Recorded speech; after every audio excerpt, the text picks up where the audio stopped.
तो क्या आपको क्या लगता है कि भूमिहारों को ज़्यादा नुकसान लालू प्रसाद यादव ने किया या फिर नीतीश कुमार ने किया? नाम लेना नहीं चाहता फिर, हुँ, लेकिन अगर नाम ले आप लेना शुरू कीजिए, पता चलेगा सब अपने सेकंड जनरेशन के काम में लगे हुए। एक आध लोग स्थापित कर लिए, 2-4 लोग लगे हुए हैं कि मेरा स्थापित हो जाए। और आपने देखा होगा जो 90 का दशक था खास करके, जिसमें जिसको जंगल राज के नाम से अदालत ने कहा था, न्यायालय ने कहा था कि जंगल राज है बिहार में।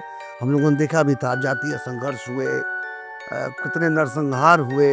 और चीनी मिल जो थे, उसमें बिहार के चीनी मिल जो है वो नंबर 1 पे चलते थे। बिहार सबसे ज़्यादा चीनी सप्लाई करता था तब भारत को, हाँ। उनके कार्यकाल में। अच्छा, पूरे भारत में जो चीनी सप्लाई था बिहार से सबसे ज़्यादा जातिवाद तब जब नहीं था तो बिहार बहुत आगे जा रहा था।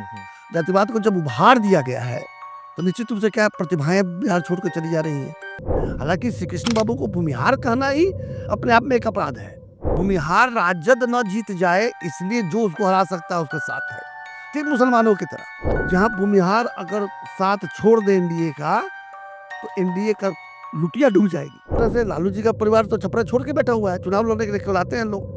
कभी लालू जी स्वयं लड़ते थे, कभी राबड़ी जी लड़ी, कभी उनके समधी लड़े। आज अगर भाजपा के साथ हम अगर मिलजुल के चलते हैं तो फिर भी चांस है कि कल हम कुछ बन सकते हैं। मैं ईमानदार, मैं ठोक के बोल सकता हूँ कि पूरे मंत्रिमंडल में अगर कोई एक 16 आना 24 कैरेट अगर खरा सोना ईमानदार कोई नेता मंत्री है तो उसका नाम है विजय कुमार सिन्हा।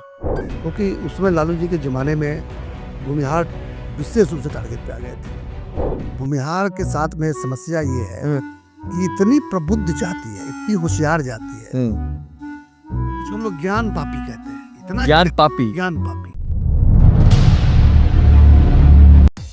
दोस्तों नमस्कार, मैं राकेश सांडिल आप सभी का स्वागत करता हूं आपके story.com के इस मंच पर। आज हमारे साथ एक ऐसे गेस्ट हैं जो कि उद्योगपति हैं, फिलहाल सारण से एमएलसी हैं। हालांकि भारतीय जनता पार्टी के साथ जुड़े जरूर हैं, लेकिन जब ये एमएलसी बने थे तब इनकी टिकट भारतीय जनता पार्टी ने काट दी थी और निर्दलीय इन्होंने चुनाव लड़ा और एमएलसी जैसे सबसे महत्वपूर्ण चुनाव और सबसे कठिन चुनाव में इन्होंने जीत हासिल की और वहां पे भारतीय जनता पार्टी के दूसरे कैंडिडेट को न सिर्फ हराया बल्कि मैदान छोड़ने पर भी मजबूर कर दिया था। तो चलिए देर किए हुए आज हम बात करेंगे इनसे क्योंकि ये भूमिहार जाति से आते हैं। तो आज हमारा मुद्दा रहेगा भूमिहार जाति की स्थिति बिहार में क्या है, राजनीतिक हैसियत क्या है, उनकी विरासत की क्या स्थिति है। इन सब विषयों पे ही इनको बात करने के लिए हमने आमंत्रित किया है। तो सबसे पहले सर स्वागत है आपका। बहुत बहुत धन्यवाद। तो परिचय तो हो गया, क्योंकि परिचय बहुत लंबा देने की जरूरत नहीं। आप ऐसे भी हमारे चैनल पे काफी पहले आए हुए हैं और काफी वीडियो चला था, लोगों ने खूब देखा था आपको, आपकी बातें सुनी थी और सहमत भी हुए थे। तो आज जो विषय है हमारा आपके साथ बातचीत करने का वो सीधा सीधा यह है, क्योंकि बिहार है और राजनीति है तो जाति भी है। तो जाति है तभी राजनीति है, ऐसा माना जा रहा है और ऐसा होता भी है। तो सबसे पहले हम बात करेंगे कि भूमिहार जाति की जो आज स्थिति है, क्या उस स्थिति में आपको लगता है कि पहले के मुकाबले अब बहुत ज्यादा कमजोर हुआ है भूमिहार राजनीतिक रूप से? देखिए, जहाँ तक जाति की बात आपने कहा, तो बिहार ही नहीं, ये हम लोग भले केवल बिहार बदनाम होता है जाति के नाम पर, लेकिन जाति की राजनीति तो पूरे देश में हर राज्यों में अपने तरीके से जाति की राजनीति होती ही है। और तो चुनाव का समय आता है तो जातियों को गोलबंद करने का प्रयास किया जाता है। और खास करके भारत में जो है 80 और 90 के दशक में आपने ध्यान दिया होगा, जब चाइना तेजी से ग्रो कर रहा था। 1980 के दशक तक चाइना और इंडिया का जीडीपी बराबर था। अच्छा। आज उसका जीडीपी हमारे मुकाबले 50 गुना ज्यादा है। मात्र इन 30-40 सालों में? 40-50 वर्ष होना यारत हुई है। हमको जहाँ तक याद है 85-86 तक हम लोग एकदम बिल्कुल बराबर थे। ओ।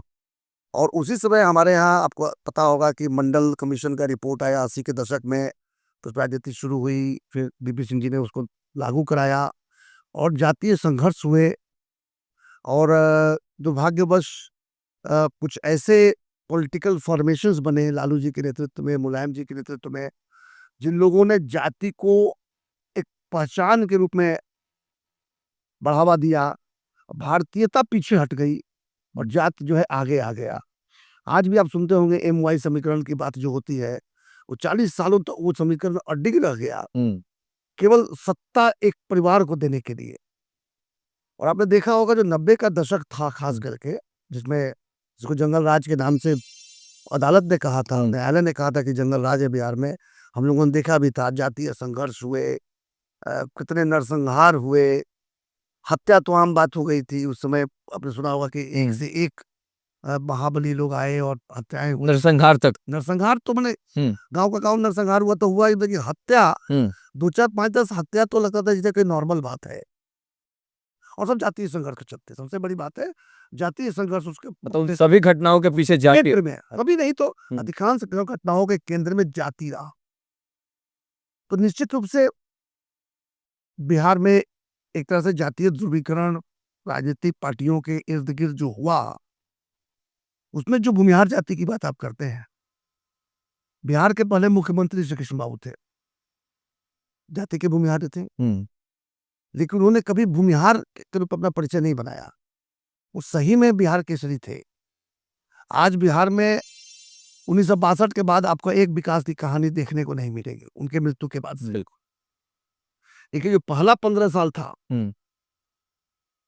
उस समय जो उन्होंने बिहार में जो विकास का काम दिखाया, तब पहला 15 साल मतलब जो उनके कृष्ण बाबू के जो कार्यकाल में था, जितनी भी कहानियां सुनिएगा बिहार में उद्योगों की, उसमें तो बिहार में झारखंड बिहार का हिस्सा हुआ करता था, तो सारी कहानियां श्री कृष्ण बाबू के जमाने में ही शुरू हुई।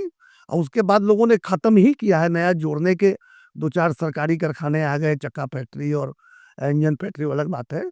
बाकी औद्योगिकरण जो है बिहार का पूरी तरह से रुक भी गया और धीरे धीरे वो समाप्त भी हो गया। तो वो कुछ नाम बताएंगे क्या, जिन जिन क्षेत्रों में उस औद्योगिकरण में उन्होंने जो उस समय निर्माण शुरू कीजिए, बरौनी देख लीजिए, मुंगेर देख लीजिए, हमारा मरौड़ा का भी जो कारखाना पहले का बना हुआ था, लेकिन उस समय और बहुत तेजी से वहाँ पर सारन इंजीनियरिंग और मॉर्टन फैक्ट्री, मरौड़ा शुगर मिल, ये सब बहुत जवानी पर चले।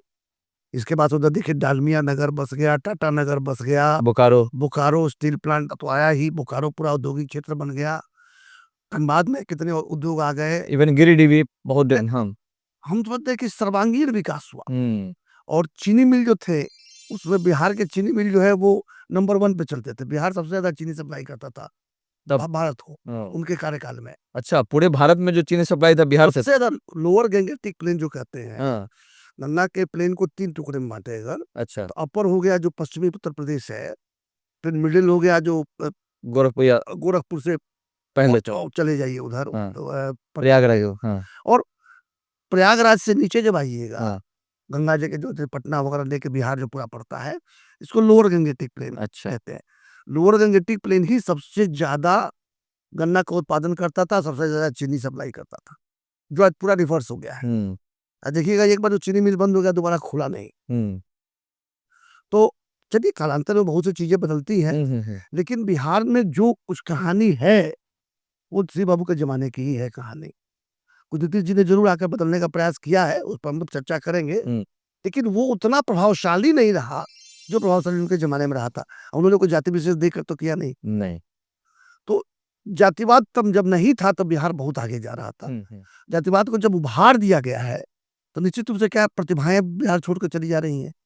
बिहार प्रतिभा के मामले में आज लोग कहते हैं कि पूरे देश में घूम जाएंगे, सारे जिलों में घूम जाएंगे, पूरे देश के जिलों में घूम जाएंगे, तो 20% जिला ऐसा होगा जहां का डीएम आईएसपी बिहारी मूल का है।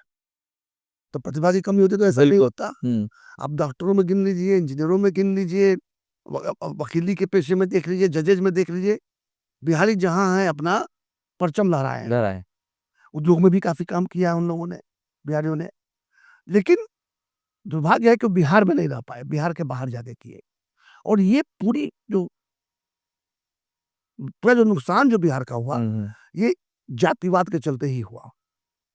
जाति पहचान होना गलत बात नहीं है।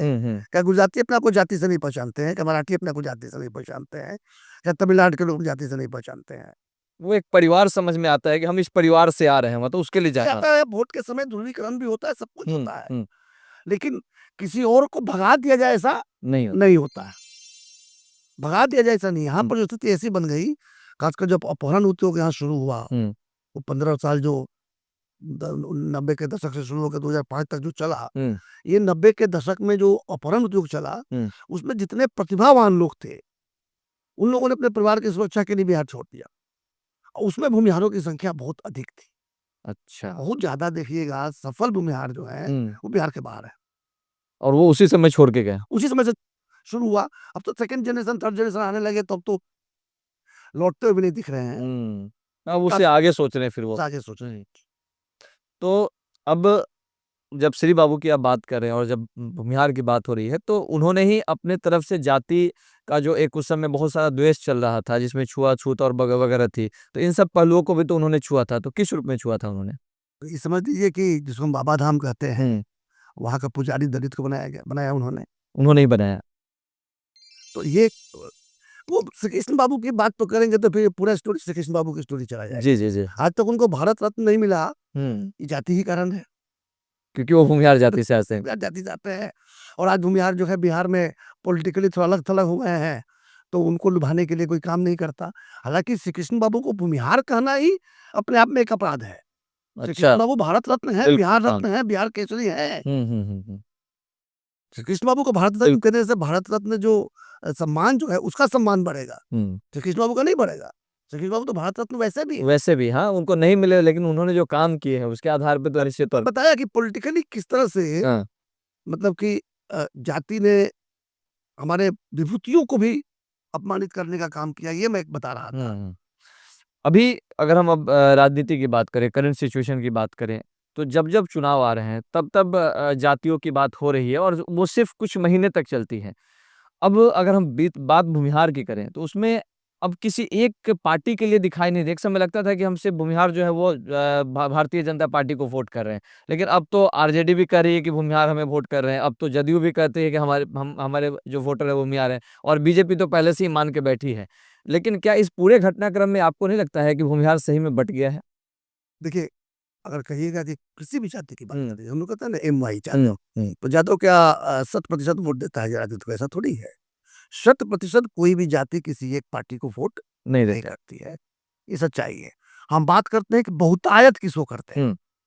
बहुतायत मतलब कि 3/4 या 5 में से 4 हिस्सा या उससे भी अधिक बहुतायत जो निर्णायक होता है। इस मामले में जरूर कहेंगे कि यादव जो है वो राजद के साथ है, और भूमिहार जो है वो राजद के खिलाफ है। प्रतिशत के हिसाब से, हाँ। प्रतिशत के हिसाब से नहीं, मैं बहुतायत की बात कर रहा हाँ, हूँ। बहुत आया था। जब बहुतायत की बात कर रहा हूँ तो मैं कह रहा हूँ कि वो राजद के खिलाफ है। अब कहिएगा भाजपा के साथ है, तो मैं नहीं मानता।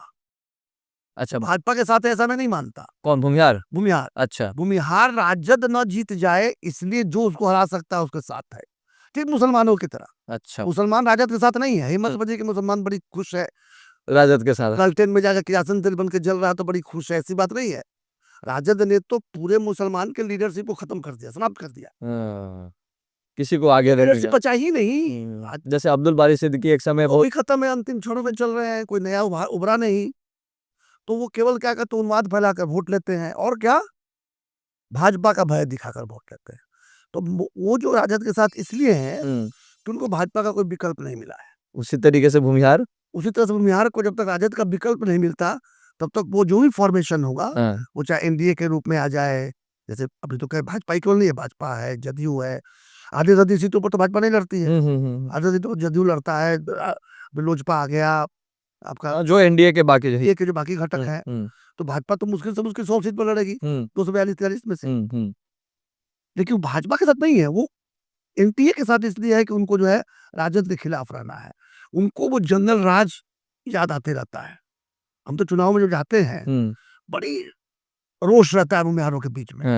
इस बार इसको हरा देना है, बार बार वोट देते हैं, हम लोग कुछ नहीं करता है, वो चाहे विधायक हो चाहे सांसद हो। लेकिन वोट के दिन आते आते लोग नरम पड़ जाते हैं कि आखिर भाई किसको दिया वाले को जिता के हमको तो और तकलीफ होना है। तो उस ज्यादा दर्द से अच्छा है कि कम दर्द हो। तो गाली ही देंगे, लेकिन जिताना तो इसी को पड़ेगा।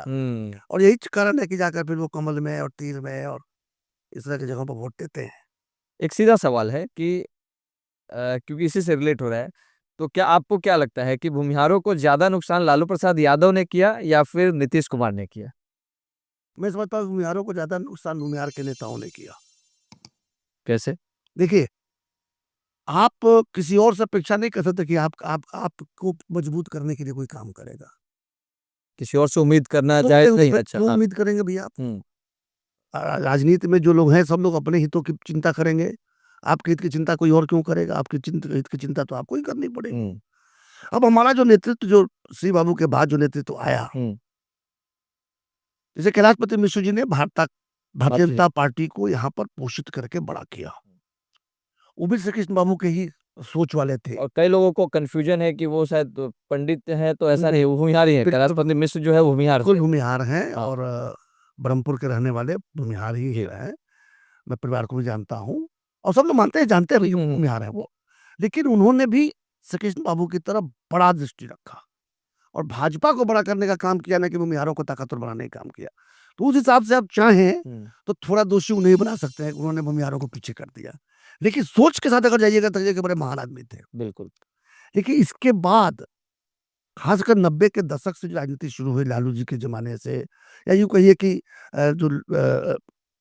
जयप्रकाश नारायण के साथ जेपी आंदोलन से जो नए नेता जो उत्पन्न हुए, 3-4 नेताओं का नाम जानते हैं। मोदी और हाँ, लालू जैसे मोदी जी हों, लालू जी हों, रामविलास। नीतीश जी हों, रामविलास जी थे।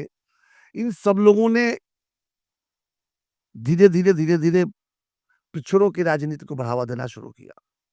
पिछड़ों की राजनीति जब हुई तो हमारे यहाँ सिर्फ एक राजपूत जाति जो थी, उसको ऐसा नेतृत्व मिला कि वो बहुत महत्वपूर्ण रह गए, हर पार्टी के लिए महत्वपूर्ण रह गए। अच्छा।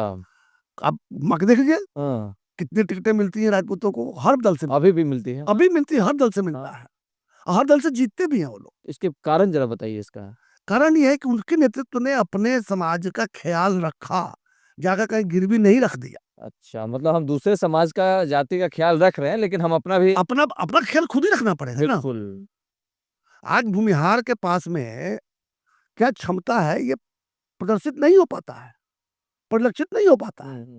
जबकि मैं गारंटी के साथ कहता हूँ कि बिहार के अंदर में मेजॉरिटी सीट ऐसा है, मेजॉरिटी में जब सरकार बनती है, जहाँ भूमिहार अगर साथ छोड़ दे एनडीए का, तो एनडीए का लुटिया डूब जाएगी। एक दो उदाहरण थे बोचहा में, जैसे एक दो उदाहरण नहीं, मैं कह रहा हूँ एक सीट बता दीजिए ऐसा जहाँ भूमिहार अगर वोट ना दे तो एनडीए उस सीट जीत सकती है। बिल्कुल। और ऐसे सीट जो है, मतलब एक सीट तो ऐसा निकल आएगा, मैं एक थोड़ा ज्यादा बोल गया। मैं कह रहा हूँ कि बहुतायत 60-70% सीटें ऐसी हैं जहां भूमिहार भले ना जीत जाए, लेकिन भूमिहार के वोट के बिना एनडीए नहीं जीत सकता। लेकिन जब उनका हिस्सा देने की बात आती है तो देखिए, लोकसभा की बात कीजिए तो एक मुंगेर, नवादा और बेगूसराय, ये 3 चिन्हित हो गए, जैसे सारे भूमिहार वहीं रहते हो। हाँ, हाँ, मतलब ऐसा पूरे बिहार के भूमिहार सिर्फ अब मैं उदाहरण देता हूँ आपको। अब हम्म। चले ये भोजपुरी बेल्ट में, भोजपुरी बेल्ट में आ जाइए। पूरा चंपारण चारों सीट, सारण के चारों सीट, शाहाबाद के चारों सीट, राजपूत। अब सटे ना, आइए सट के आ जाइए। अब इधर थोड़ा गाड़ी पार कीजिए, आ जाइए आप जहानाबाद, जहानाबाद को शुरू किया औरंगाबाद से। हाँ, औरंगाबाद, जहानाबाद, पाटलिपुत्र, वैशाली, मुजफ्फरपुर, सीतामढ़ी तक चले जाइए। इस बेल्ट में एक भूमिहार नेता बता दीजिए, जो अब नेता का है, एक आध विधायक होंगे, एक दो विधायक हमारे से विधान पार्षद मिल जाएंगे, एक नेता बता दीजिए जो भूमिहार को लीड कर रहे हो, जो भूमिहार को लीड कर रहे हो, या जिसको भूमिहार को लीड करने के लायक किसी दल ने बनाया है। मौका ही नहीं मिला, इसका मतलब तब तो दे ही नहीं रहे ना, मौका ही नहीं देंगे ना, क्योंकि देंगे तो फिर हिस्सेदारी देनी पड़ेगी। फिर तो सीट पर लोकसभा देना पड़ेगा, 10-20 सीट विधानसभा देना पड़ेगा। तो उसको तो जिन लोगों ने अपने पार्टी, अपनी जाति को बढ़ा कर चढ़ा कर दिखा दिया है। जैसे अगर देखें, मैं भाजपा की बात करता हूँ, 2019 की बात बताता हूँ, 2024 में भी रिपीट हुआ है। एक रिजर्वेशन वाला सीट है बीच में, आपका क्या कहते हैं कि लोकसभा में जैसे गोपालगंज रिजर्वेशन वाला सीट है। छपरा से राजपूत लड़े, महाराजगंज से राजपूत लड़े, सिवान से राजपूत लड़े, मोतिहारी से राजपूत लड़े, गंगा पार करके चले जाइए, आरा से राजपूत लड़े, गंडक पार करके चले जाइए, वैशाली से राजपूत लड़े। ना, और थोड़ा और सट जाइए तो औरंगाबाद से राजपूत लड़े। तो हम, लेकिन ऐसा नहीं कि उनकी संख्या खराब है, लेकिन इतनी भी नहीं है कि सब जगह वही लड़े। तो जो फॉरवर्डों का जो मलाई था वो राजपूतों ने ले लिया, और लिया नहीं, देना पड़ा, क्योंकि उन लोगों ने अपनी औकात बताई कि नहीं दोगे तो हरा देंगे। हाँ, ये भी बात सही है, बिल्कुल। जैसे एक दो उदाहरण ऐसे भी माने जाते हैं कि जहाँ पे अगर ऐसी बात देख लीजिए, काराकाट, हाँ, हाँ, काराकाट काराकाट देख लीजिए, भाई देख लीजिए, बक्सर तो उन लोगों ने स्ट्रेटेजिक वोटिंग करके फॉरवर्डों का जो पोजीशन जो है, हम इसके लिए उनको साधुवाद देता हूँ। आज जब 2500 की लड़ाई चल रही है, 2500 से ज्यादा कहिए कि अस्तित्व की लड़ाई चल रही है, तो हम लोगों ने, मैं कहूँगा कि हम अपने को भी दोषी कटघरे में खड़ा करूंगा कि भोजपुरी बोलने वाले भूमिहारों के साथ हम लोगों ने अन्याय किया है। उसमें एक कारण ये भी रहा है कि हमारे यहाँ मुंह उठा के चले जाते हैं दूसरे जगह के लोग, नेता हमारे यहाँ चुनाव लड़ने के लिए। ये भी एक कारण है। महाचंद्र बाबू हमारे यहाँ 36 साल रहे। महाचंद्र बाबू रहने वाले कहीं और के हैं। अच्छा, वो सारण से नहीं है? सारण अच्छा। सारण के भोजपुरी बोलने वाले नहीं है वो। अभी अखिलेश बाबू अपने बेटा को लेकर पहुंच गए थे, सुने थे कि अरुण बाबू भी ट्राई कर रहे थे महाराजगंज से लड़ने का। हाँ, तो अब अखिलेश जी अखिलेश बाबू मोतिहारी लड़े थे, एक बार पेटा हारा, मुजफ्फरपुर हारे, इस बार यहाँ हारे। क्या जरूरत है उनका कि हमें भोजपुरी बेल्ट में नेता बनने की? यहाँ का नेता नहीं बना सकते थे। मैं भाजपा की बात नहीं कर, हाँ, हाँ, भाजपा मतलब हो कांग्रेस हो, हुँ, कांग्रेस से भी भूमिहारों कभी परहेज नहीं रहा है। हुँ, जब से कांग्रेस राजद के साथ जाने लगी तब परहेज हुआ है। पहले परहेज नहीं था। हाँ, परहेज नहीं, आज भी परहेज आज नहीं भी है, नहीं है। आज भी परहेज नहीं है। आज कांग्रेस अलग से रहे, ठीक है, बहुत कमजोर हो गया, इसलिए अलग रह सर्वाइव नहीं करेगा, लेकिन अलग से रहता तब भूमिहार उनके वोट दे देते। क्योंकि राजद के साथ है इसलिए आगे पूर्वांचल में देखिए अजय राय को वोट देते हैं ना मिलता भूमिहार, है, बिल्कुल। देते हैं ना। नरेंद्र मोदी के खिलाफ जाकर लोगों ने वोट किया भूमिहारों ने वहां पर। तो ऐसा नहीं है कि कोई बंधुआ मजदूर है, लेकिन वही है जैसा बताया मैंने। तो इसका मतलब ये हो गया कि भूमिहार जो है बहुत बड़ा दिल दिखाने के चक्कर में लोगों के लिए तो कर दिया, लेकिन अपना जो अस्तित्व है वो कहीं न कहीं गँवा दिया। इसमें राजनीति अलग थी, हुँ। बड़ा दिल दिखाना जरूरी भी था। जैसे कि देश आज़ाद हुआ था, उसमें बिहार को मजबूत करने के लिए अगर बिहार के श्री बाबू अगर भूमिहारों के बारे में कोई सोचते रह जाते तो बिहार के साथ अन्याय हो जाता। वो बड़ा दिल दिखाया, उन्होंने बहुत अच्छा काम किया और उसके लिए उनके प्रति सारे भूमिहारों के मन में श्रद्धा है। उसी तरह से कैलाश जी ने जो शुरू किया, भारतीय जनता पार्टी एक अच्छी नई विचारधारा की, नई पद्धति की राजनीति करने वाला एक पार्टी बन रहा था। निश्चित रूप से उनको बड़ा दिल दिखाकर सबको साथ लेकर चलना था। बात उसके बाद बिगड़ी है। उसके बाद जो नेता निकले, जो बड़ी से पार्टियां बन गई, तैयार हो गई, ये पार्टियों में जो ताकत आ गया, तो उसका मलाई खाने के लिए जो लोग आए वो लगे पिछड़ों की राजनीति करने। अगड़ों की राजनीति में भूमिहार कमजोर पड़ गए नेतृत्व के अभाव में, क्योंकि लीडरशिप अब मैं नाम लेकर नहीं कहना चाहता, बता दीजिए ना, पूरे बिहार में बता दीजिए कोई बिहार का लीडर है। और जो लीडर आए वो फिर अपनी निजी लड़ाई लड़ने लगे, मतलब उनका अपना अस्तित्व। हाँ, नाम लेना नहीं चाहता फिर, लेकिन अगर नाम आप लेना शुरू कीजिए, पता चलेगा सब अपने सेकंड जनरेशन के काम में लगे हुए। एक आध लोग स्थापित कर लिए, 2-4 लोग लगे हुए हैं कि बेटा स्थापित हो जाए। बस उतना और एक आध ऐसे नेता हैं जो वोट तो लेते हैं, भूमिहारों का चुनाव लड़ेंगे भूमिहार के क्षेत्र से, लेकिन करेंगे महादेव महादेव। ठीक है, आप हिंदू कीजिए, ठीक है। हाँ, लेकिन अपने वर्ग को क्यों छोड़ दे रहे हैं आप?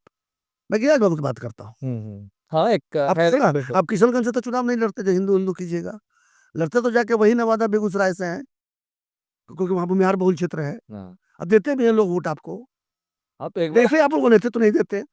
उनके हितों की रक्षा करने के लिए अलग से आप काम नहीं करते, जो राजपूत नेता करते हैं और यादव नेता करते हैं। हिंदू के लिए आप अपना दिल दिखा रहे हैं, ठीक है, लेकिन आप जब बात आ रहे हैं चुनाव लड़ने के लिए तो भाई साहब, वो यादव है वो भी हिंदू है, बिल्कुल, वो राजपूत है वो भी हिंदू है, कुर्मी है वो भी हिंदू है, कुशवाहा है वो भी हिंदू है, लेकिन अपने जाति के हितों की रक्षा करते हुए हिंदुत्व की बात करता है। आप लोग अपने जाति के, आप लोग, मतलब मैं अपने स्वयं शामिल कर बताता हूँ, हम लोग या तो इतने इंटेलेक्चुअल हो गए हैं कि हमको समझ में नहीं आ रहा है कि हम अपनी जाति के साथ में अन्याय कर रहे हैं और या फिर हम इसलिए मजबूर है कि नहीं कर पा रहे हैं। हाँ, दोनों में से कोई एक है, क्योंकि सब जान गए तुम जाओगे कहाँ, तुमको तो लालू के खिलाफ वोट करना ही है, तो तुमको लॉलीपॉप दे के रखना है।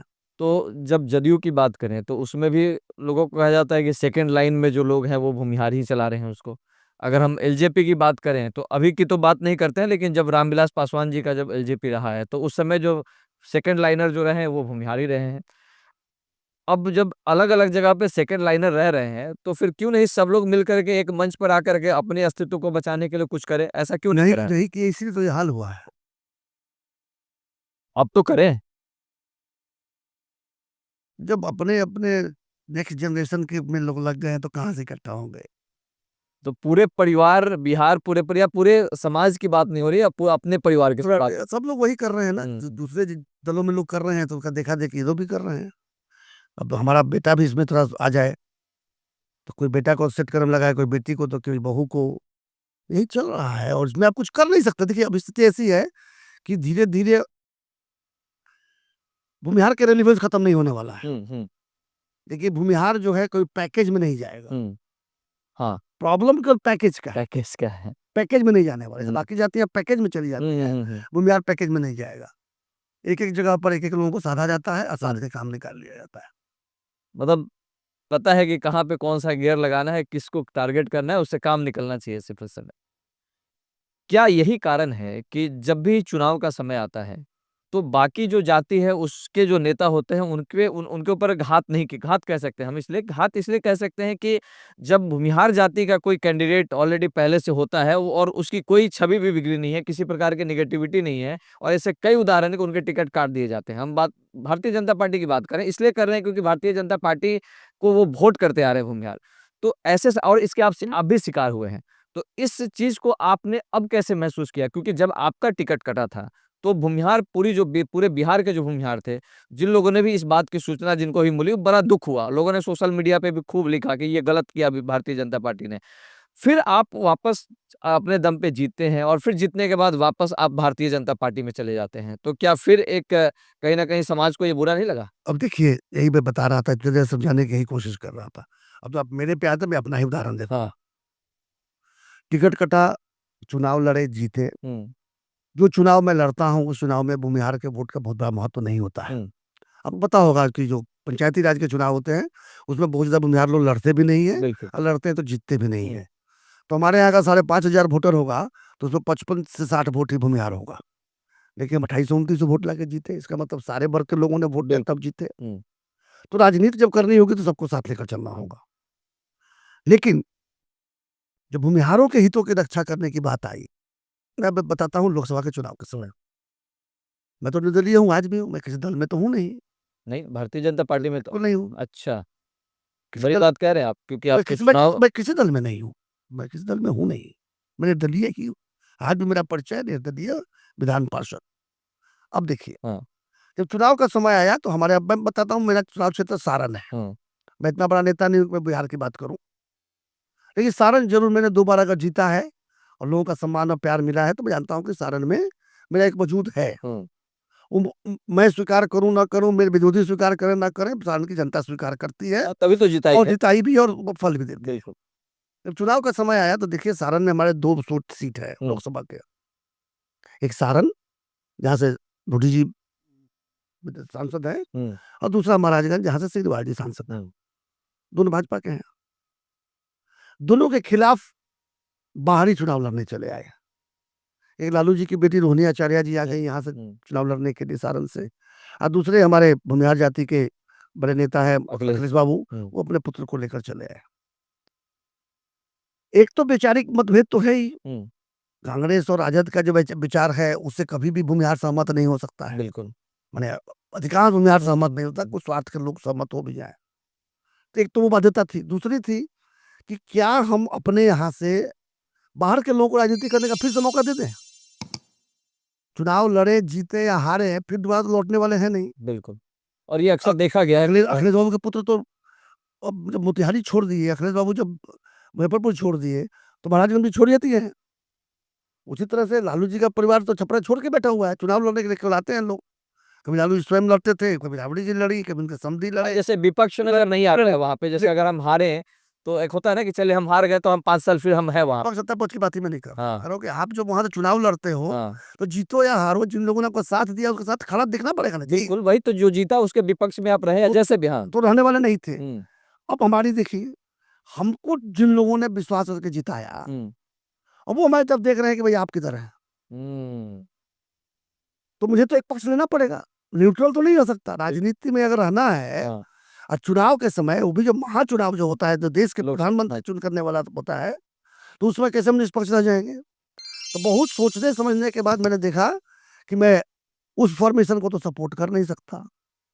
इसी फ़ॉर्मेशन को सपोर्ट करते हैं और मैंने सपोर्ट करके जिताने का काम किया। मैंने अपनी तरफ से प्रयास किया, जीत गए लोग। हुँ, हुँ, हुँ, कुछ लोग मानते हैं कि मेरे कारण ही जीते, कुछ लोग नहीं मानते, वो अलग बात है। लेकिन मैंने ज़रूर किया, भूमिहारों के बीच जाकर बताया कि भैया, आपके पास एक अच्छा विकल्प है कि भले आपका मन का सांसद ना मिले, कम से आपके मन का प्रधानमंत्री तो मिल जाए। आप प्रधानमंत्री को ही वोट करो। नहीं तो फिर तो आपने अपना बड़ा दिल दिखा दिया ना वहाँ पे। तो बड़ा दिल की बात नहीं है, ये हमारे अस्तित्व की लड़ाई है भैया। हाँ, आज अगर भाजपा के साथ हम अगर मिलजुल के चलते हैं, हाँ, तो फिर भी चांस है कि कल हम कुछ बन सकते हैं, कल हमारे समाज का कुछ हो सकता है। लेकिन वहां तो सिर्फ आपको बेवकूफ बनाने के लिए ही वो गठबंधन है। आप बताइए ना, ए टू जेड की बात होती है, कहाँ ए टू जेड है जी राजद में? किस ए टू जेड की बात करते हैं? सिर्फ चुनाव के समय। चुनाव के समय दिखाने के लिए ए टू जेड होता है। नहीं तो मौका भी तो दिया था ना, मान लीजिए कि मुन्ना शुक्ला को अगर मान लीजिए कि टिकट तो वही दिया बहुत था। बड़े विभूति मिले थे हमारे यहाँ बिहारों में। मुन्ना सोड़ा जी के खिलाफ नहीं बोल रहा हूँ मैं, लेकिन वही बहुत बड़े हमारे विभूति थे बिहारों के।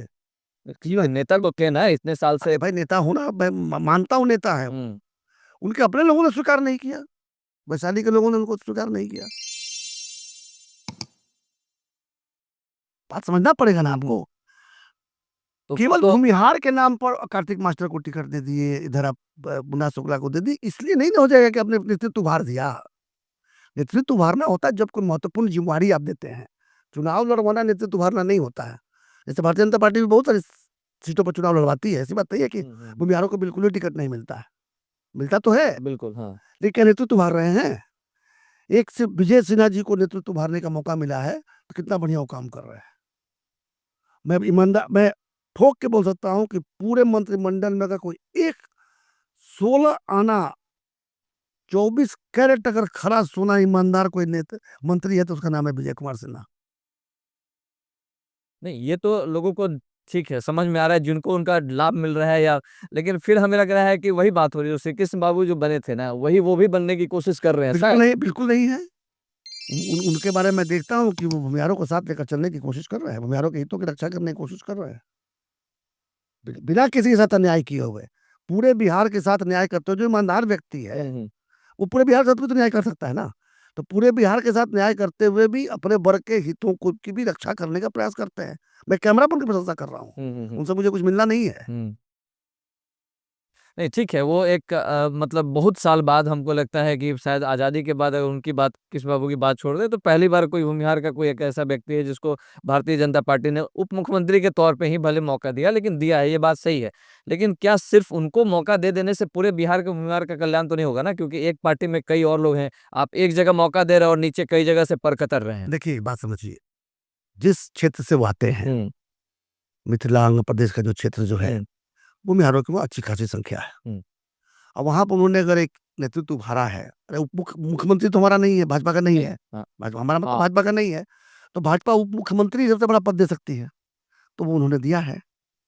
और विजय बाबू जो है अपने वर्ग का भी ख्याल रख रहे हैं, लेकिन ये जरूर है कि बिहार बड़ा प्रदेश है, बिल्कुल एक नेता पर्याप्त नहीं है, और भाषाएं भी अलग हैं। अब अलग अलग विजय बाबू की भाषा मैथिली है, थोड़ा बहुत अंगिका वगैरह भी बोल लेते हैं क्योंकि वहां से राजनीति करते हैं। तो देखिए भोजपुरी बेल्ट में जाते हैं तो कमजोर पड़ जाते हैं बेचारे, रिलेट नहीं कर पाते। तो भोजपुरी बेल्ट से भी एक नेता उभरना चाहिए। बिल्कुल। तभी जाकर के मतलब एक तरह बहुमुखी विकास जो है, अगर हम जातीय तब जाके जो है वो भूमिहारों का जो है, जो एक जो बता रहे हैं ना कि वो एक राजनीतिक वजूद तैयार होगा, नहीं हो रहा। कोई किसी दल को नहीं दिख रहा है कि भूमिहारों का एक भोजपुरी स्पीकिंग नेता जरूरी है। नेता नेता मतलब नेता, विधायक और सांसद और विधान पार्षद की बात मैं नहीं कर रहा हूँ। अब विजय बाबू नेता बन गए, उनको उस तरह का एक, तो इसको तो देखिए, इस पे तो विचार वहाँ की जनता को भी करना चाहिए। अगर जब कोई बाहरी अगर आ रहा है वैसा, तो आप उनको मौका देने से पहले उनको, हालांकि वो जनता के ऊपर है, हम सीधा से एक और किया ना, बाहरी लोग तो आए थे हमारे चुनाव लड़ने, बुरी तरह से हार के गए ना। जनता कर लेती, जनता बेवकूफ नहीं है, लेकिन जनता करे क्या? देते के 3-4 पार्टियों के पास में सारी राजनीति है, और वहां बैठ कर ऊपर महल में पता नहीं क्या क्या सब तैयारी करते हैं लोग, क्या सेटिंग हो रही है नहीं हो रही है समझ में नहीं आ रहा है। अभी अगर हम बात करें कि एक जो व्यक्ति है आशुतोष कुमार की अगर हम बात करें, तो उन्होंने तो भूमिहार की लीडरशिप की तैयारी की, खूब मेहनत किया, खूब अपने आप को दिखाया कि हम भूमिहार के नेता हैं, आगे 1-2 रैली भी किया उन्होंने। लेकिन उसके बाद अब लग रहा है कि वो ठंडे पड़ गए हैं, दिखाई नहीं दे रहे हैं कहीं अब उस तरीके से। तो क्या भूमिहारों ने साथ नहीं दिया? एक लीडर तो कोशिश किया था ना, कोई तो प्रयास किया था अपने स्तर पे, तो क्यों नहीं साथ दिया लोगों ने? ये तो इसका जवाब तो वही दे पाएंगे।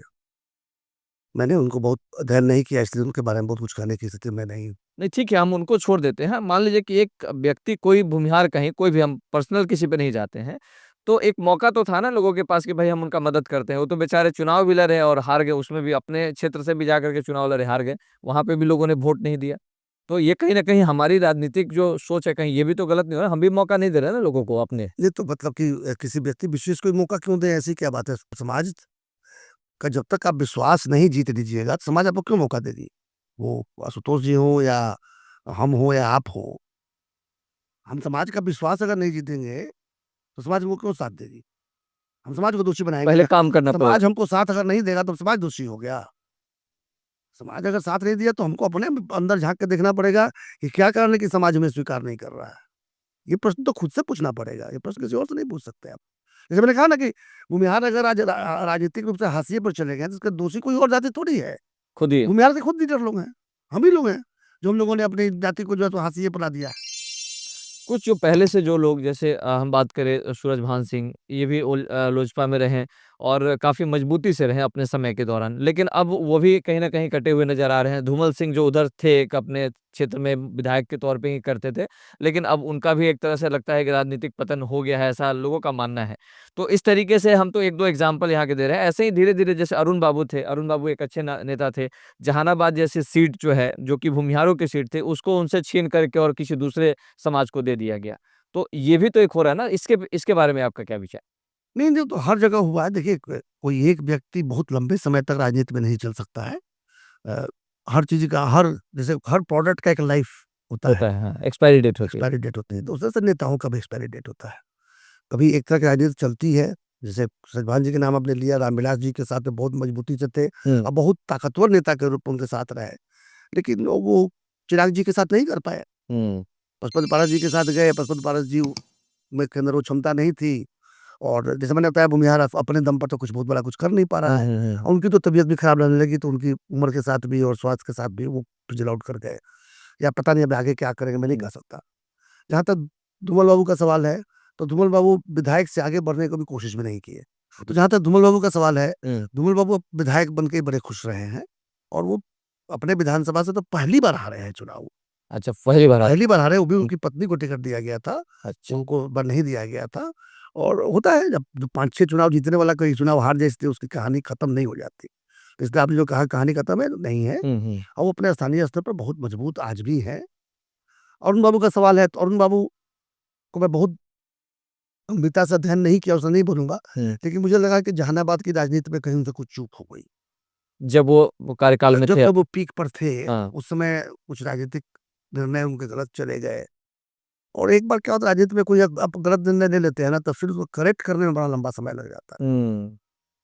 तो ये है।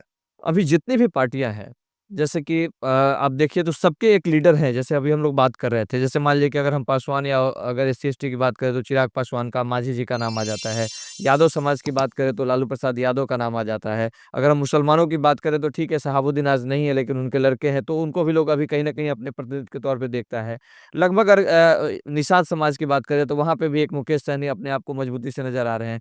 तो आखिर अभी भी क्यों ना कोई पहल क्यों नहीं हो रही है कि सिर्फ़ भूमिहार को ले, आप गिरिराज बाबू हैं तो वो भी प्रमुख नहीं है भारतीय जनता पार्टी में, जिनकी बात विजय सिन्हा जी की बात करें वो भी, जिसको कहा जाता है कि यूँ कह लीजिए कि भाई हम पीछे-पीछे हैं, फ्रंट पे कहीं नहीं है हम।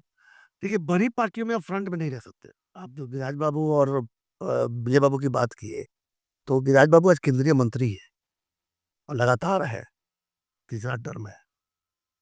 विजय बाबू उप मुख्यमंत्री हैं, इसके पहले विधानसभा के अध्यक्ष थे। तो बड़ी पार्टियों में मतलब बड़ी बड़ी पार्टियों में आप अब जहाँ नरेंद्र मोदी, अमित शाह, जेपी नड्डा इस तरह की हस्तियाँ हों, वहाँ पे कहिएगा कि हम किसी क्षेत्रीय दल की तुलनात्मक नहीं। बिल्कुल। तो गिरिराज बाबू हों या विजय बाबू हों, ये आप लोग वो अच्छे जगह पे हैं।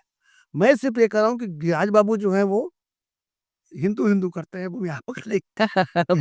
ये शिकायत नहीं है, हाँ, हाँ, ये हाँ। पीड़ा है मेरी। हाँ, हाँ, हाँ। मतलब समझ चुनाव के समय भूमिहार-वूमिहार करते हैं और हाँ, चुनाव के समय भूमिहार-वूमिहार नहीं करते। अच्छा। चुनाव के समय भूमिहार बहुल सीट ही चुन लेते हैं, वो बात है।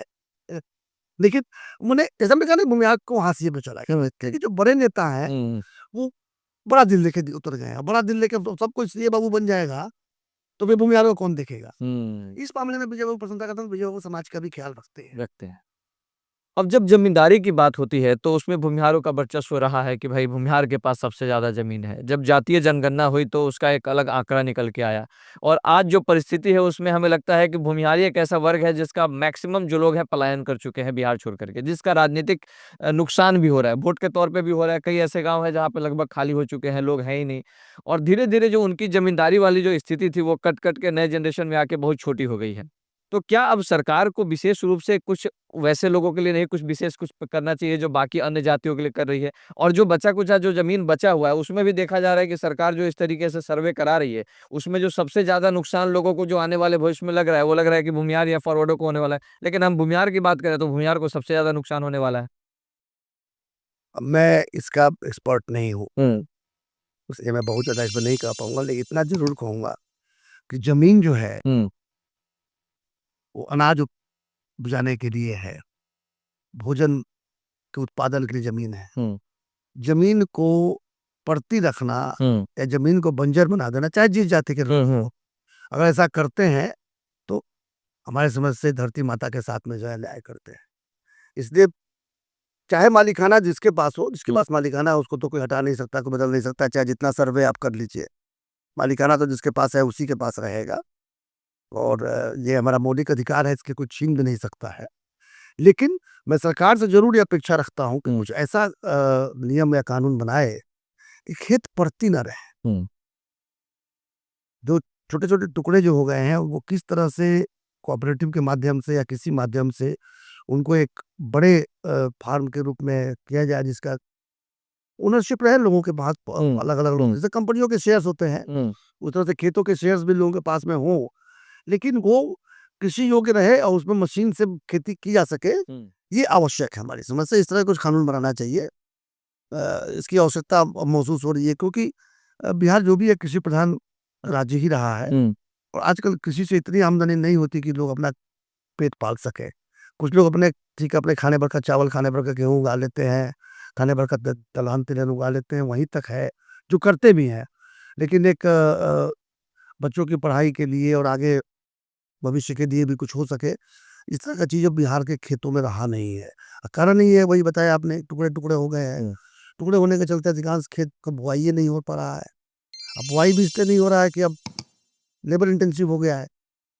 जब तक मशीन का इस्तेमाल नहीं करेंगे तब तक खेती करना जो है सो किफ़ायती नहीं होगा और मशीन के लिए खेतों का बड़ा होना ज़रूरी है, जो कि नहीं है। तो ये बड़ा कॉम्प्लिकेटेड विषय है। इस पर एक किसी एक्सपर्ट को लेकर अलग दिन चर्चा करने का चीज़ है ये। तो अभी के समय में अगर हम युवाओं की बात करें, भूमिहार युवाओं की बात करें, तो बहुत दिक्कत है। अब उनके पास कोई अपॉर्च्युनिटी नहीं है, कोई मदद करने वाला नहीं दिखता है। अगर हम एजुकेशन की बात करें, तो हर जाति को लेकर के अलग-अलग जिले में जो है उनके लिए कोई छात्रावास की व्यवस्था है। अगर भूमिहार की बात करें तो सिर्फ़ पटना में एक जो सैदपुर जो छात्रावास है, वो एक माना जाता है कि चलिए वहाँ पे ज़्यादातर भूमिहार, लेकिन स्पेशली ऐसा कुछ नहीं कुछ जल्दी। तो बाकी जातियाँ अपने बच्चों के एजुकेशन को आगे बढ़ाने के लिए, उनको मदद करने के लिए अलग-अलग जिले में उस तरह के छात्रावास का निर्माण करा रहे हैं। तो भूमिहार का ऐसा कोई क्यों नहीं सब लोग मिल कर के ठीक है आप अलग-अलग पार्टियों में रहिए। आपका अपना जो अस्तित्व है उसको बचाइए उस तरीके से काम कीजिए। लेकिन थोड़ा-सा अलग हट कर के सब लोग मिल कर के क्यों ना एक इस तरह का निर्णय लेते हैं जिसमें सभी छात्र को मदद मिल सके। बहुत सारे ऐसे बच्चे हैं जो टैलेंटेड हैं, लेकिन उनके लिए भी कोई खड़ा होने वाला नहीं है। वो अपने दम पे कहीं कर्ज-वर्ज लेके कुछ कर ले रहे हैं, तो कहीं दिखाई नहीं दे रहा है ऐसा कुछ। ऐसे कुछ-कुछ संगठन काम कर रहे हैं, हाँ, ऐसा नहीं है। हाँ। जैसे दूसरी जातियों के भी संगठन अपने समाज के लिए काम कर रहे हैं, उमेर जाति के भी संगठन है। नहीं कोई संगठन ऐसा मैं कई मतलब संगठनों में मैं जाकर मैं मंच पर साझा किया हूँ, मुझे पता है। हाँ। कई संगठन हैं जो इस तरह के कामों में लगे हुए हैं, काम कर भी रहे हैं। लेकिन ये ज़रूर है आपका शिकायत सही है, जितना होना चाहिए उतना नहीं हो पा रहा है। मतलब अगर छात्रावास की ही अगर बात कर लें, ये भी एक बहुत बड़ा सपोर्ट है। बहुत सारे ऐसे बच्चे हैं जो पढ़ाई को लेकर के अगर शहर जाना चाहते हैं, तो हो सकता है कि वो स्कूल का या कोचिंग का फीस दे दें। लेकिन रहना-खाना उनके लिए सबसे बड़ी समस्या होती है। तो कोई एक पहल अभी तक नहीं है इसके ऊपर। नहीं, पहल तो हुए हैं, पहल तो कई चल रहे हैं, लेकिन अब यही है कि अभी छात्रावास बना लेना इतना आसान भी नहीं रह गया है। जिस तरह ज़मीनों की कीमत हो गई है, जिस तरह की चीज़ें लगी हैं, तो उतने बड़े स्तर का करना मैं नहीं समझता कि बिना सरकारी सहयोग के संभव हो पाएगा। लेकिन छोटे स्तर पे जो जातीय संगठन है अपना काम कर रहे हैं। कर रहे हैं उसमें। क्या आपको लगता है कि राजनीतिक प्रतिनिधित्व में भूमिहारों की संख्या घट रही है? जी, घट रही है और ये दिख भी रहा है, हुँ, ये किसी को बताने की ज़रूरत नहीं है। धीरे-धीरे देखिएगा तो जहाँ तक लोकसभा चुनाव लड़ने की बात है, हुँ, हुँ, हम पहले मोतिहारी लड़ते थे, मुज़फ्फरपुर लड़ते थे, हुँ। वैशाली लड़ते थे, पाटलिपुत्र लड़ते थे, जहानाबाद लड़ते थे, महाराजगंज लड़ते थे, मुजफ्फरपुर। मुजफ्फरपुर होता है हाँ। मैं तो ये सब तो अब मान लिया गया है कि भूमिहार नहीं लड़ेंगे यहाँ से। उसी तरह से विधानसभा की सीटों का है, मैं अपने छपरा की बात करूं तो ले दे के एक सीट भी नहीं बचा है जहां पर कि भूमिहार को लड़ाया जा सके, क्योंकि पर बनियापुर लड़ते थे हम, बरौड़ा लड़ते थे हम माझी लड़ते थे, तो सभी जगह से इकट्ठा सब होते जगह से। तो इसी तरह से बाकी जगह भी है। हैं। ये तो एक एग्जाम्पल हो गया, एक दो जिले के। एक हाँ चुनाव आप हार गए हाँ, तो वहां से आपका पत्ता कट गया, क्योंकि बताया ना कि कोई लीडर नहीं है जो प्रोटेक्ट करे अपने। प्रोटेक्ट करे वहां पे। क्या मौजूदा राजनीतिक प्रणाली जो है भूमिहारों के लिए अनुकूल है? बिल्कुल नहीं है। भूमिहारों को जो है बधुआ मजदूर बनना पड़ रहा है। लालू जी जीत ना जाए, लालू जी की पार्टी जीत ना जाए, जंगल राज का पुनरावृत्ति ना हो जाए, इसलिए जो भी उनको हरा सकता है उनको वोट देना है। बधुआ मजदूर बने हुए हैं, आपका विकल्प कहाँ है? तो वोटर भी बंधुआ मजदूर है और नेता भी। नेता को तो मैं दोषी बनाऊंगा, हाँ, वोटर बंधुआ मजदूर है, उसकी मजबूरी है। नेता तो चाहे तो अपने समाज को इज्जत दिलवा सकते हैं, लेकिन वो कर नहीं रहे हैं। कर नहीं रहे। तो वो सिर्फ और सिर्फ उनकी अपनी निजी जो स्वार्थ है वो उसमें छिपी हुई है। मैं एक को उसमें अलग करूंगा, वो है विजय सिन्हा जी। विजय सिन्हा जी जो है जो समाज के लिए लड़ रहे हैं, ओके। बाकी मैं किसी को नहीं पा रहा हूँ। पिछले कुछ वर्षों में राजनीतिक पतन मुख्य का जो मुख्य कारण क्या आपको लगता है जो भूमिहार समाज में हुआ है? एक तो पलायन, हम्म जो प्रतिभाशाली जो भूमिहार जो थे वो हम्म धीरे धीरे पहले पढ़ने के लिए बाहर गए, फिर वहीं बस गए। कुछ जो यहाँ रह के पढ़ भी लिए, रोजगार के अभाव में बाहर जाकर काम करना पड़ा, हम्म और चूंकि प्रतिभावान थे तो बाहर गए तो सफल हो गए। हम्म सफल हो गए तो फिर उनके बाल बच्चे भी वहीं बड़े हुए, और धीरे धीरे अब बिहारी नहीं रहे वो। तो देखिएगा बहुत से ऐसे गांव मिल जाएंगे, बहुत से ऐसे गांव मिलेंगे जहाँ मकान बने हुए हैं, एक बूढ़ा वहां रह रहा है, बाकी सब परिवार बाहर। सब परिवार बाहर है। तो एक तो ये कारण रहा है। हाँ दूसरा जो यहाँ रह गए, हाँ अभी भी संख्या कम नहीं है, हाँ। जो रह गए वो किसी न किसी परदेसी के ऊपर आश्रित है। परदेशी के ऊपर आश्रित मतलब? बोले जैसे कि परिवार का कोई दो आदमी जो यहाँ रह गया, हाँ। वो जो प्रदेश में उनके जो चार भाई काम कर अच्छा। रहे हैं, वो उन, उन, उन, उन उनके भरोसे हो रह रहे हैं।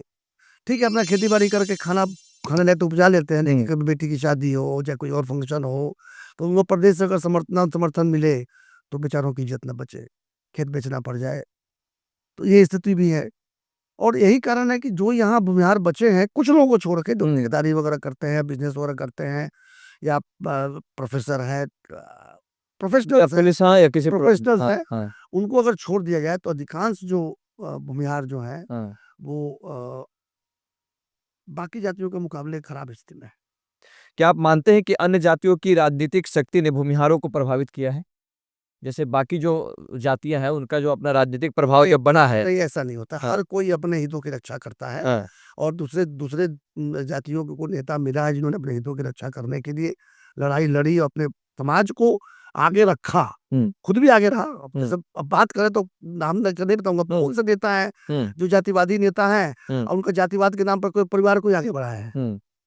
परिवार में 1 2 3 4 संख्या बढ़ते जा रही है, परिवार के लोग नेता बनते जा रहे हैं, लेकिन जाति का भी ख्याल रखा हो।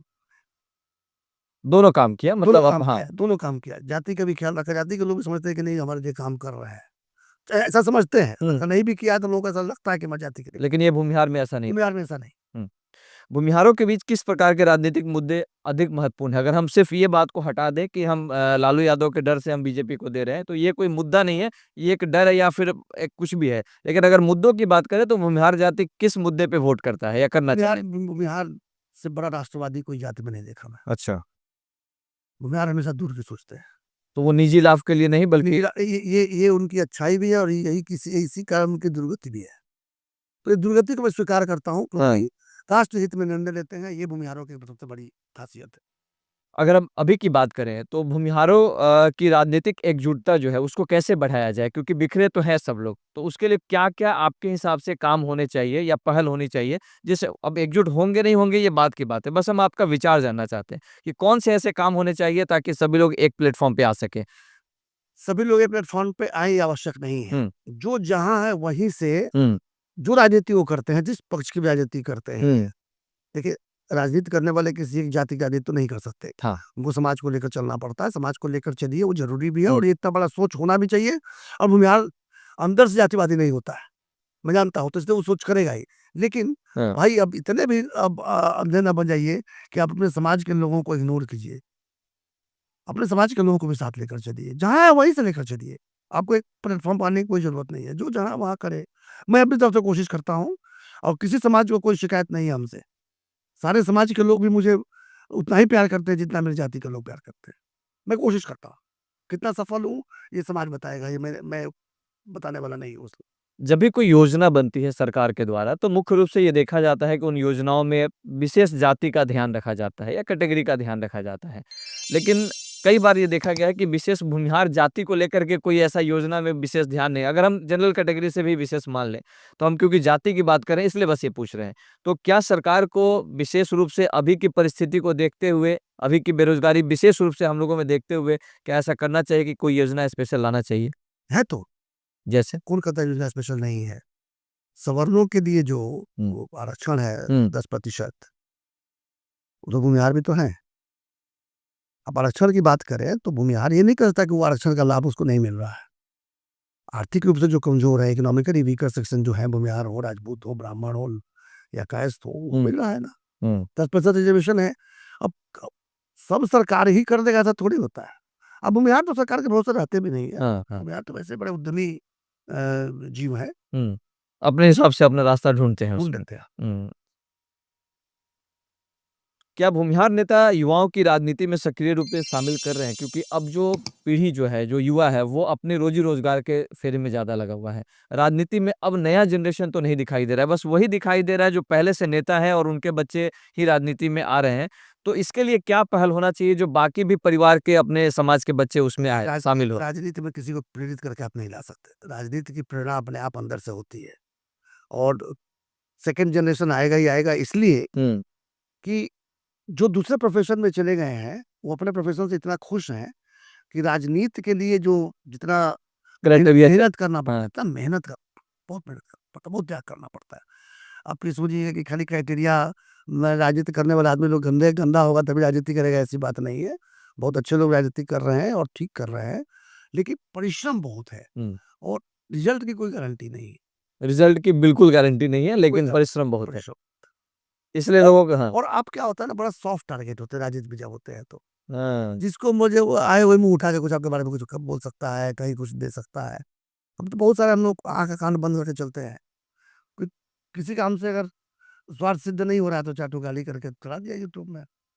मतलब अगर फ़ायदा नहीं हुआ तो कुछ ना कुछ नेगेटिव बोल देना उसमें। तो आसान जो टारगेट है वो मतलब इसमें हाँ, कई बार फ़ोन आता है, अरे कुछ कर नहीं रहे हैं हम लोग के लिए। अरे क्या करें बताइए, आप ही बता दीजिए। हाँ, तो कुछ कीजिए ना, तो बताइए ना क्या? हम क्या करने के योग्य हैं वही बता दीजिए हमको। मतलब बीमारी है लेकिन क्या बीमारी है ये नहीं बता रहे हैं। कुछ कर नहीं रहे, दिखाई नहीं दे रहा है यार। हाँ, कितना दिखाई दे बताइए हम। रोज़ सवेरे-सवेरे तो फ़ोन कर दिया करें आपको व्हाट्सएप पर क्या फ़ोटो दिखा के। ये सब होता है, तो ये तो राजनीति में मतलब लेकिन आना चाहिए ऐसा आपको लगता है ना कि जो अभी देखिए हाँ, हर वर्ग के लोग आ रहे हैं। हुँ। देखिए हर वर्ग में देखिएगा ना, तो नेताओं के पुत्र ही आगे आ रहे हैं। नहीं कुछ नए लोग भी आ रहे हैं क्योंकि उनको लगता है कि मेरा वोट बैंक है। तो बिहार में हमें लगता है कि विशेष रूप से एहसास करा दिया गया है जो अभी करंट नेता है, कि भाई बहुत मुश्किल है सिर्फ़ अपने तो ये भी एक मैसेज क्रिएट हो गया जिसकी वज़ह से नए लोग नहीं आना चाहते नहीं, हैं। ऐसी बात नहीं है। नए हाँ। लोगों में मैं ही आया। मुझे आए हुए 10 साल ही हुआ है, 10-12 साल ही हुआ है। आया मैं, ऐसी बात नहीं है कि नहीं आया। आपको विरासत भी नहीं थी पहले से विरासत राजनीति भी नहीं थी। हुँ। वो आ ही रहे हैं लोग। तो मतलब कोशिश कर सकते हैं कि अगर अगर वो कोशिश नहीं करेंगे तो कहीं न कहीं आगे चल के और ज़्यादा नुकसान होने वाला है। हाँ, वो तो होगा ही। आप अगर अपना जगह छोड़ दीजिएगा तो कोई और पकड़ लेगा। पकड़ लेगा। ओके। अब हम थोड़ा-सा आ जाते हैं क्योंकि भूमिहार समाज की बात हो रही है तो हम लोग के समाज में एक मुखिया जी हुआ करते थे। तो एक समय था जब उनका वर्चस्व था। आज भी लोग उनको कई ऐसे लोग हैं जो उनके स्ट्रॉन्ग फॉलोवर हैं, उनको बहुत अच्छे तरीके से मानते हैं। तो क्या जो उन्होंने अपने समय में भूमिहारों के अस्तित्व को बचाने के लिए किया, उससे आप कितने सहमत हैं? मैं किसी भी रक्तपात के प्रति सहमत नहीं हूँ। हुँ, हालाँकि उस समय की राजनीतिक मजबूरियाँ या परिस्थितियाँ कुछ ऐसी थीं हुँ, कि जो चीज़ हुए, हुँ। वो ईश्वर ना करे कि दोबारा हो। मैं उस मामले में मुखिया जी का बहुत बड़ा समर्थक नहीं हूँ। लेकिन मुखिया जी ने अपने समाज के लिए जो त्याग किया, हुँ। उसके लिए वो प्रणाम के पात्र हैं।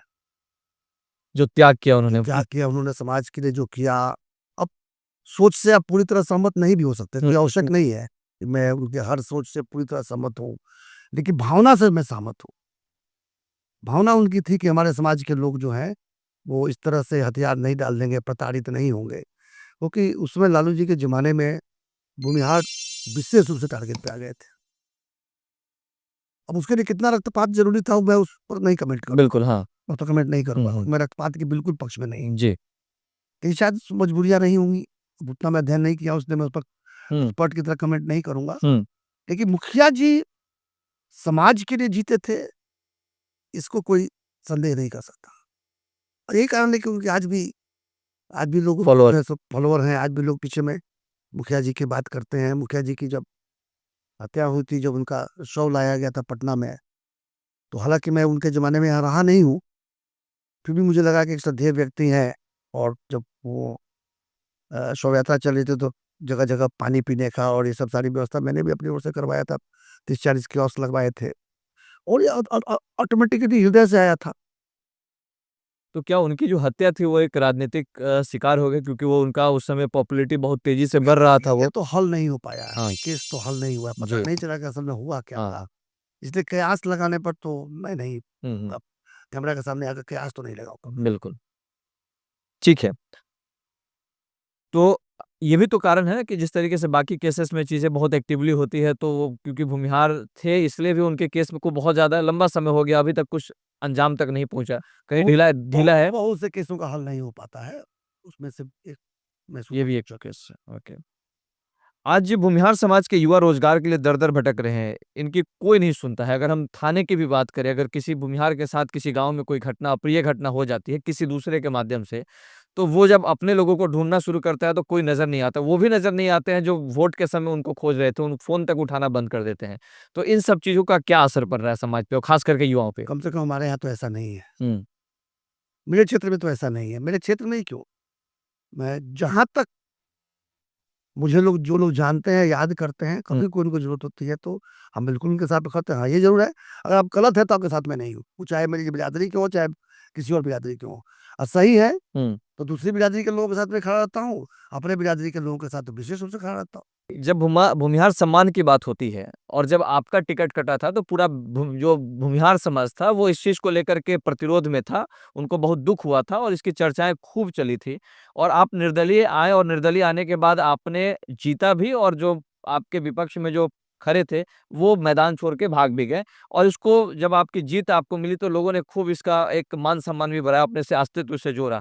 लेकिन फिर जब 2024 का लोकसभा चुनाव जब आया तो फिर लोगों ने देखा कि आप उसी भारतीय जनता पार्टी के साथ जा खड़े हुए, जिन्होंने आपका टिकट काट दिया था। जिनकी वजह से पूरा भूमिहार समाज अपने आप को असुरक्षित महसूस कर रहा था या अपने आप को थोड़ा कमज़ोर महसूस किया। मैं जब मेरा टिकट कटा, हाँ। उस समय हमारी जाति के लोगों ने जिस तरह से आक्रोश प्रदर्शित किया, हुँ, वो मेरी ऊर्जा बनी और उसी ऊर्जा के चलते मैं चुनाव लड़ने का निर्णय ले पाया। तो देखा कि हमारे समाज के लोग इससे उद्वेलित हो गए हैं, हुँ, तो मुझे लगा कि नहीं, कोई ये तय नहीं कर सकता कि हमारा साइज़ क्या होगा। हुँ। कोई कट टू साइज़ मुझे नहीं। मतलब एक आत्मसम्मान को चोट पहुँचा था। आँख पड़ी तो वो कहते हैं ना कि उसूलों पे जो आए तो टकराना ज़रूरी है और जो ज़िंदा हो तो ज़िंदा नज़र आना ज़रूरी है। तो इस भावना के साथ मैं लड़ाई लड़ा और सारण की जनता को मैं साधुवाद देता हूँ बार-बार कि उन लोग सब चीज़ से ऊपर उठ को उन लोगों ने देखा कि नहीं, एक सारण के लाल को हुँ, जिताना है, जिताया हम लोगों ने। अब आइए 24 में, हुँ, राजनीति है, हुँ, किस चीज़ की राजनीति होती है कि एक हमको नेता मिले, एक हुँ, हमको सरकार मिले। हुँ, हुँ, तो या तो बिहार में जब चुनाव होते हैं तो बिहार की सरकार मिलती है हुँ, और देश में चुनाव होते हैं तो देश की सरकार हुँ, मिलती है। हुँ, देश का चुनाव हो रहा था 2024 में, हुँ, मैं तो निर्दलीय हूँ, मैं हुँ। तो कोई दल है नहीं, मैं चुनाव तो लड़ नहीं रहा था। मेरे पास एक उपाय था कि मैं घर में जाके सो जाऊँ या किसी एक का समर्थन करूँ। अब मुझे चुनना था एनडीए और महागठबंधन। महागठबंधन के साथ मुझे पता है आज भी भूमिहार नहीं है। हुँ, वो दुखी मन से हो, खुश होके हो, आधे मन से हो, पूरे मन से हो, हैं तो वो एनडीए के साथ। एनडीए के साथ ही। मतलब मजबूरी में है। मैंने कहा ना, हाँ, बंधुआ मज़दूरी, बंधुआ मज़दूर हैं हम लोग। क्योंकि उसको नहीं दे सकते इसलिए यहाँ वोट देना। मुसलमानों का जैसा ही है। हाँ, हाँ, हाँ। भाजपा को हराने के लिए मुसलमान जाकर लालटेन में कियासन तेल बन के चलते हैं, उसी तरह से भूमिहार चुका है। मतलब एक डर डर है कि उधर आ रहे हैं। नहीं, हाँ। वो डीएनए बन गया है। हुँ, सोच ही ऐसी बन गई। वो जो 15 वर्ष का जो समय हमने देखा ना, हाँ, हाँ, हाँ, हाँ, हाँ। वो एक तरह से हमारे कहिए तो जीन्स को चेंज कर दिया। हम हुँ, कभी उनके साथ खड़े हो ही नहीं सकते। तो इसकी ठेकेदारी से भूमियारी लेके क्यों बैठे हुए हैं? अ, पता नहीं राष्ट्रवादी हैं लोग। हम लोग तो अंदर से हमारा जीन राष्ट्रवादी है ना। हुँ, हुँ, हुँ। एक लाइन में सवाल और है कि जब ये सारी चीज़ें हैं तो क्यों ना एक पहल अलग से कर लिया जाए? सब लोग अपनी-अपनी पार्टियों में रहें, लेकिन एक पहल अलग से कर लें और एक अलग मंच बना कर के सभी नेता जो किसी पद पे हैं, तो पद पे रहते हुए, पद पे नहीं रहने के बाद तो सब लोग अपने-अपने जाति को खोजने जैसे कुछ और भी लोग नाम है मुज़फ्फरपुर की तरफ, जैसे अजीत सिंह जी जो मंत्री भी रहे हैं, भूमिहार से रहे हैं और जब उनको दरकिनार कर दिया गया तो आज वो भूमिहारों को खोजते हुए चल रहे हैं। सुरेश शर्मा जी की बात करें, वो जब विधायक रहे हैं तब लोगों का मानना था कि उस समय भूमिहार की उतनी उनको याद नहीं आई, लेकिन जब वो हार गए तो अलग-अलग जगह भूमिहारों के लिए सभा करते चल रहे हैं। तो ये चीज़ें जब वो पद पे रहते हैं उस समय क्यों ना एक संगठन बना कर के और भूमिहारों के लिए स्पेशल बाकी सबके लिए काम करें। लेकिन पद पे रहते हुए एक अलग से भी तो कुछ कर किया जा सकता है ना अपने समाज के लिए। कहीं ऐसा ना हो कि उनकी तरह बाकी लोगों का भी हाल हो आगे चल के? होगा जी। ऐसा थोड़ी है कि उनका हाल हुआ और बाकी लोगों का हाल नहीं होगा, बाकी लोगों का भी हाल होगा। संभव नहीं है। देखिए, हम बताएँ ना, भूमिहार के साथ में समस्या ये है कि इतनी प्रबुद्ध जाति है, इतनी होशियार जाति है, हुँ। इसको हम लोग ज्ञान पापी कहते हैं। इतना ज्ञान पापी। ज्ञान पापी, मतलब इतना ज्ञान है कि कोई ज्ञान दे भी नहीं सकता, और यही दिक्कत है। और यही दिक्कत है। अभी कहीं बैठ के हम 5 लोगों को समझाने लगते हैं ना, हाँ। तो तुरंत वो देखना चालू करते हैं कि इसमें सच्चा उनका व्यक्तिगत स्वार्थ क्या है? क्यों हमको इतना समझा रहे हैं? हम उनके स्वार्थ की बात कर रहे हैं, उनको विश्वास नहीं होता है कि कोई व्यक्ति निस्वार्थ उनके स्वार्थ की बात कर सकता है। ये हमारी जाति में समस्या है। बाकी जगह क्या है ना कि एक पैर पे खड़ा हो जाएँगे। हुँ। हमारा नेता बोल रहा है, एक पैर पे खड़ा हो जाओ। हाँ, उसमें क्या उनके लिए भला है, नहीं है, उनका निजी स्वार्थ है, नहीं, उससे उनको कोई मतलब नहीं है। बस नेता बोल रहा है तो उनके साथ खड़ा। तो वो हाँ, ज्ञान नहीं है ना, हाँ, लेकिन ज्ञान बहुत है, बुद्धि बहुत है। अगर भूमिहार का कोई नेता अगर खड़ा हो रहा है तो उनसे 1000 सवाल पूछे जाएँगे और शक किए जाएँगे उन्हीं के ऊपर। इसके अलावा एक और चीज़ है, हाँ, कोई अगर कोई संगठन बनाइए, हाँ।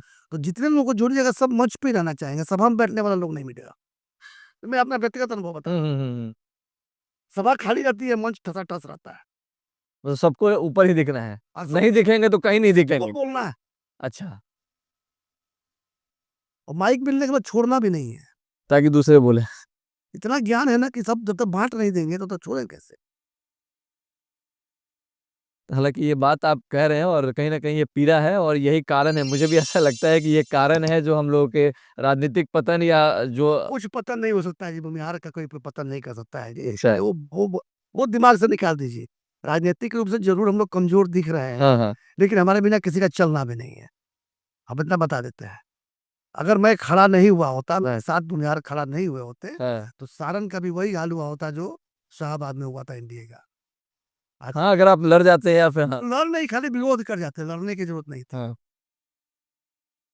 भूमिहार लेकिन तैयारी तो कर रहे थे ना आप वहाँ से कि आपको हाँ, अब राजनीति में है तो तैयारी तो हर प्रकार बिल्कुल। की जाती है। वो हुँ। मैं नहीं कह रहा हूँ, मैं कह रहा हूँ कि जब मुझे लगा कि नहीं, ये कहते हैं ना, बतासा के लिए मंदिर नहीं तोड़ा जाता है। तो हुआ कि चलो यार, सरकार तो किसी दोनों में से किसी एक बिल पक्ष को बनाना है। हम तो सरकार बनाने की स्थिति में तो है नहीं। तो वही सरकार बनवाएँ जिस सरकार को हम चाहते हैं। और निश्चित रूप से नरेंद्र मोदी के प्रति सारे भूमिहारों के मन में जो है सो बड़ी पॉजिटिव फीलिंग है। मैं तो आज तक किसी से भूमिहार से नहीं मिला, एक आध को छोड़कर, हाँ, जो नरेंद्र मोदी का भक्त ना हो। तो अब ये तो है, बिल्कुल। पक्ष में, अब ये पक्ष हाँ, में मतलब वोट के समय लोग कहते हैं कि भाई ये पक्ष में जाता है तो जाता है, क्या करें? जैसे लोकल मतलब वहाँ के जो कैंडिडेट है उनको कहते हैं कि तुम्हारी खैर नहीं और मोदी जी से बैर नहीं। हाँ।